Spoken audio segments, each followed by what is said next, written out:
Hello there, Adita Lang. And in today's class, well, I'm going to teach you how to take care of your back when your back is a little sore or maybe it's a little weak and we need to make it stronger. But doing everything from a chair, there's so much we can do from a chair. So for starters, if you sit to the front of your chair, the first thing you're going to want to do is focus on posture. What is the proper posture? Well, shoulders are up, back, and down as if they're pressing into your back pockets. This elevates your chest and then your rib cage opens a little bit, and then I want you to squeeze your ribs in, which we're going to talk about in just a minute here. So the rib cage is in tight and now you're sitting up nice and straight. So let's say you have a weak back and now you're sitting there telling me, oh, that really kind of hurts right there to hold myself up steady. Then that's probably going to give me, as the trainer, the cue to say, you probably normally sit kind of slouched over. We need to work on gathering those muscles so they work together to hold you up. So let's start with one thing. Just cross the leg over. They call this a figure four. And from here, think about bending from your hips, not your lower back, from your hips, just hinge forward. It's as if you're shifting your weight forward. And when you do that, you'll feel the stretch in your hip. See, this area is going to help to basically lengthen some of the muscles of your back to help loosen up whatever's going on in your back. Now, deep breath and exhale. Now, remember though, you are the judge of your pain. So if you're doing any kind of stretch that I'm telling you to do and it really, really hurts, then that's probably not the best stretch for what you need. So then skip it, really.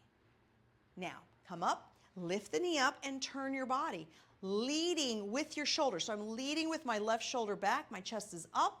Again, sitting up very straight and feeling the stretch going through the hip. And now release. Let's do the same thing on the other side. Crossing over, big deep breath. Exhale, hinge forward. So when you hinge, it's keeping what's called neutral spine, which is basically a straight line from the tip of your head to your tailbone. Now lift up, pull the knee in, and turn, leading with your right shoulder.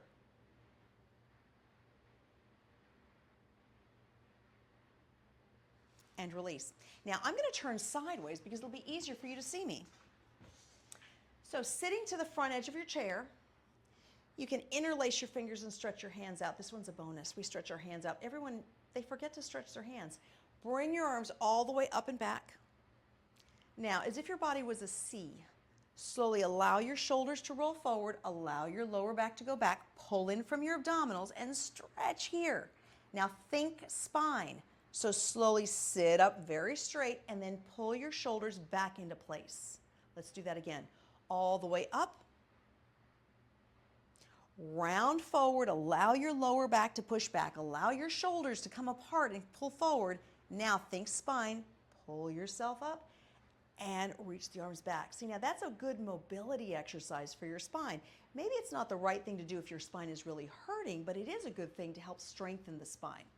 Now, I talked a little while ago about the rib cage and the abdominals. Maybe I should turn towards you first. We'll start here. Take your fingers underneath your ribs. If you can place your fingers under your ribs, you're not squeezing your abdominal muscle correctly.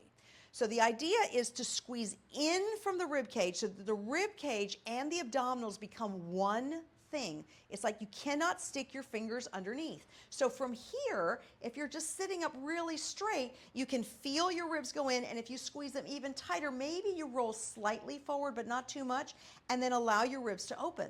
And then squeeze them back in and allow them to open. This is actually like an abdominal crunch, but you're in a chair. Squeeze in and allow them to open. So this is the same principle if you were lying down on the floor, just FYI. Squeeze in and release. One more time.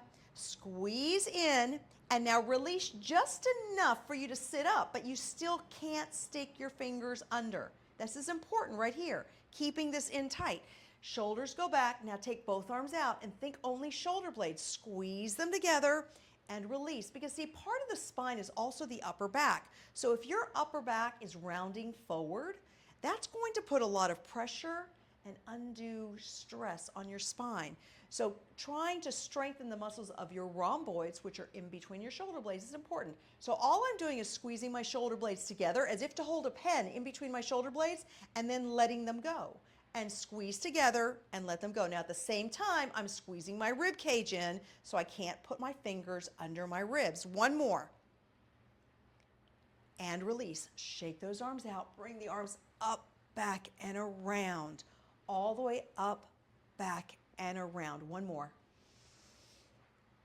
And release. So that gave you a few exercises and movements that you can do to always keep your back nice and strong. Now, when you're sitting in a chair, ideally you should be sitting at the L of the chair, and there should be some kind of a natural curvature to your spine. So if you have a flat chair, maybe put a little pillow or a folded towel so you can create that arch, because when we start to sit, and I'm going to exaggerate it, but when we sit like this for long periods of time, you're placing undue stress on your vertebrae. But when you sit up in the natural curvature of your spine, everything sits neatly and evenly, and that's where we want to be. So I hope that helped. Have a great day. Bye for now.